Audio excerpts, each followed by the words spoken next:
अगर कोई 23 साल की उम्र में हंसते हंसते मौत को गले लगा ले तो सोचो उसके इरादे कितने मजबूत होंगे। ये कहानी है एक ऐसे नौजवान की जिसने सिर्फ अंग्रेज़ों से नहीं बल्कि डर से भी आज़ादी हासिल की। ये कहानी है भगत सिंह की।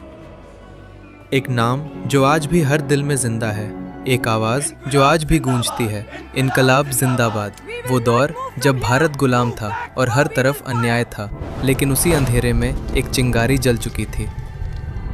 28 सितंबर 1907 पंजाब के एक छोटे से गांव में जन्म हुआ। भगत सिंह बचपन से ही अलग थे। घर का माहौल देशभक्ति से भरा हुआ था। वो खेलते थे, हंसते थे, लेकिन उनके अंदर कुछ और ही चल रहा था। वो किताबें पढ़ते, क्रांतिकारियों की कहानियाँ सुनते और धीरे धीरे उनका बचपन एक मिशन में बदल रहा था। 1919 एक ऐसा साल जिसने सब कुछ बदल दिया। जालियनवाला बाग मसाकरे, निहत्थे लोगों पर गोलियों की बारिश, हर तरफ चीखें, दर्द और सन्नाटा। जब भगत सिंह वहां पहुंचे, उन्होंने मिट्टी को अपने हाथों में उठाया। वो मिट्टी नहीं थी, वो एक कसम। समय के साथ उनका गुस्सा एक सोच में बदल गया। वो जुड़े हिंदुस्तान सोशलिस्ट रिपब्लिकन एसोसिएशन से। अब उनका मकसद साफ था, आज़ादी। वो पढ़ते रहे, सीखते रहे और खुद को एक क्रांतिकारी के रूप में तैयार करते रहे। अब वो सिर्फ सोच नहीं रहे थे, अब वो करने वाले थे। 1928 देश में गुस्सा था। लाला लाजपत राय ने अंग्रेज़ों के खिलाफ आवाज़ उठाई, लेकिन जवाब में मिला लाठीचार्ज, और उसी चोट ने उनकी जान ले ली।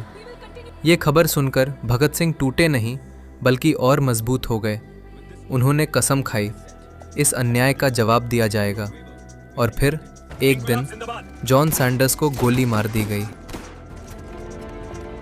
1929 दिल्ली की सेंट्रल असेंबली।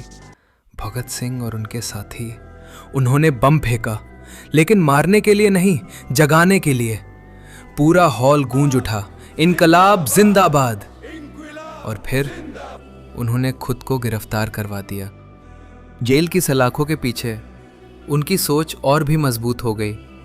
उन्होंने भूख हड़ताल की, कैदियों के अधिकारों के लिए लड़ाई लड़ी और लिखा why I am an atheist.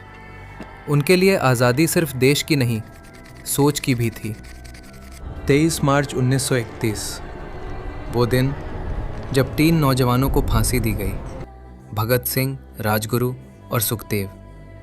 लेकिन सबसे हैरानी की बात, वो हंस रहे थे, जैसे मौत नहीं, एक जीत उनका इंतज़ार कर रही हो।